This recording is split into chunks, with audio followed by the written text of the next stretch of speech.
welcome to another installment of the Fragments Silicon Reviews. As mentioned previously, we're back to our usual four, which is nice in the sense that we're back to normal. Anyway, so the first game up this week is called Good Night. This is an impressions thing because the game is in early access and is indeed not complete. I'd say the major feature missing from what is being advertised in the full package is what they call the map maker, which I think is a create kind of deal. I honestly don't know how it works because it doesn't exist yet. But you know, the main game seems to be there.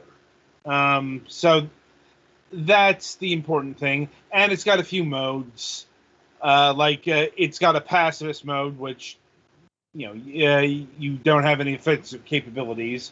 But okay, so getting into the game itself, you might be seeing from this footage that it's a bullet hell shmup kind of thing. Yes and no. Yes, in the sense that it's a bullet hell thing. It's not really a shmup.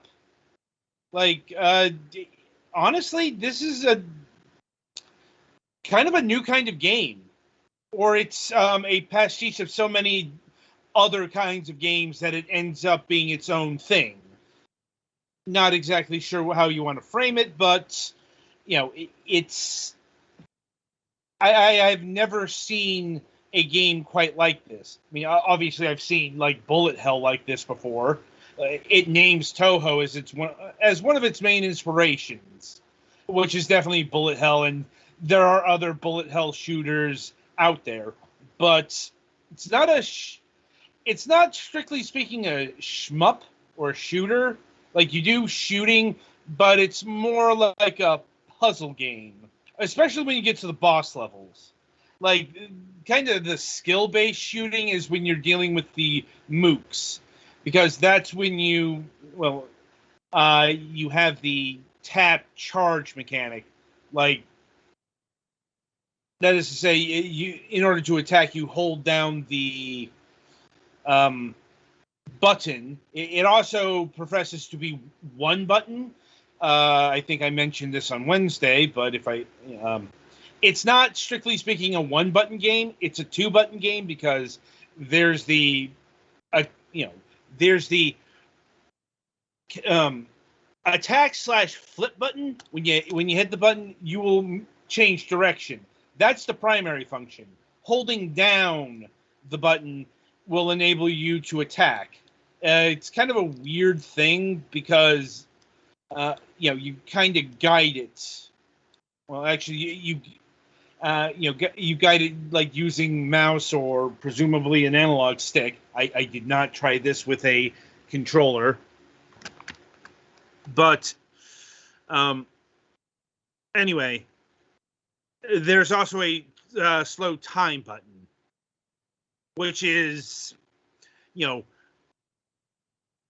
the framing of this game, it's a beginner's button, if you will. It allows you to be saved from getting hit. And I suppose that's nice. Other inspirations named here, Castlevania. Definitely can see it in the art style and the main knight guy. It's although the goings on here is apparently based off of Filipino legend. I can't really speak to that because I really don't know Filipino legends and myths. Quite frankly, not an area explored by gaming in general. Also, there seems to Spain is involved for some reason. I'm not sure if this is involving the Age of Conquest. Or, I really didn't know what the hell was going on in this game. I'm not sure it mattered, other than the night guy is fighting through hell. I'm presuming he's either trying to save his country, maybe Eve, Princess, I don't know. Like, it's very. Just look at the thing. Pretty out there. Anyway, that being said, oh,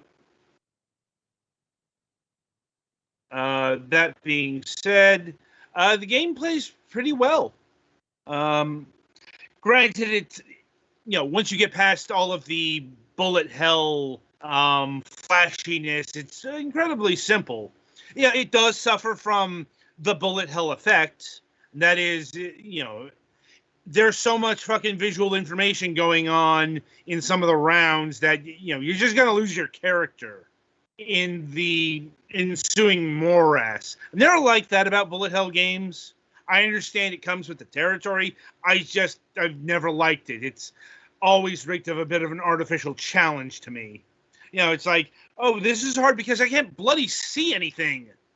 Like, yeah, of course that's going to be fucking challenging.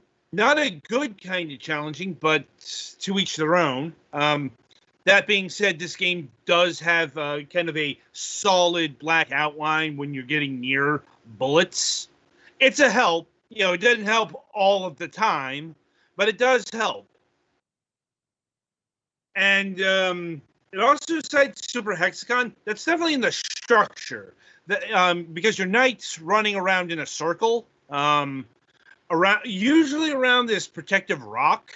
Not all the time.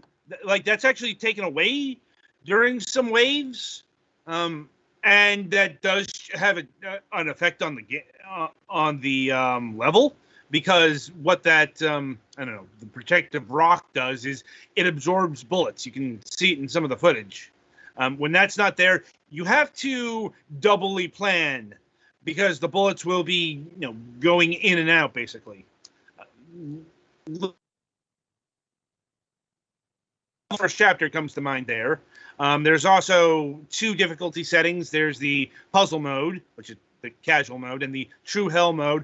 I went through the first chapter on both, and yeah, the true hell mode was more difficult. There were more bullets. It wasn't that much of a difference, if I'm being honest. At least there, I never got around to playing the second chapter. Anyway, the audio-visual presentation is, I suppose, kind of what you would expect, in the sense that, it's all very abstract and, filled with eye candy, if you will. Built in Unity, thankfully optimized. Like, I didn't have one single problem running this game, which is not something I can say for all Unity games that I've played in recent times, mind you. And the soundtrack is, well, very heavy metal. A lot of butt rock, some violin stuff. It's definitely appropriate to what you got here. And yeah, I suppose the other thing is score does play a big part in this game, since it's billing itself as an arcade style experience. Your multiplier operates in a very interesting fashion, not like you'd expect. Your multiplier isn't increased by, like, say, killing enemies. It is by surviving rounds. Like, each time you survive a round, the multiplier goes up, and the rounds are very, very short. That's another Super Hexagon thing. And that increases your points. Mind you, getting on the leaderboards here isn't very hard. I think I got 16th place on my last run, mainly because there's just not a lot of people playing right now. Granted, that might have a bearing on the fact that this is an early access title. Like, I don't know exactly what stage of early access, in terms of content. Like I don't know how many overall chapters they're going to add. There's 2 of them currently. And, there's some other modes. You do have to unlock and go through the game a couple of times to unlock things. But it's not too bad. Like, let's see. Pricing. Pricing is clocking in at $14.99. $15 at this stage. Yeah, that's pretty good. Once again, it's an early access thing, so I don't know if or when that price will be adjusted. But probably a good idea to buy in now, in case it does get more expensive later. But yeah, solid game. Makes good use of its premise, and like I said, I always like seeing new things crop up, even if they might not necessarily get played by a lot of people. Any questions, comments, or concerns over Good Night? Not really. It looks kind of a little hectic. Honestly, it looks more hectic than it actually is. Like, that's kind of the trick here. Like, there's a lot of bullet stuff going here, but it's not fast. It's not a shmup. You don't have, in fact, that's kind of one of the things you have to keep in mind, because the bullets are going at a very deliberate speed. So it looks like some of the trailer footage, they just kind of sped it up. Possibly. It does depend on the level. But I definitely, it's definitely not speed-based as much as you'd think it was, given it's a bullet hell thing. Yeah. But, anyway, I think that'll about do it for Good Night here.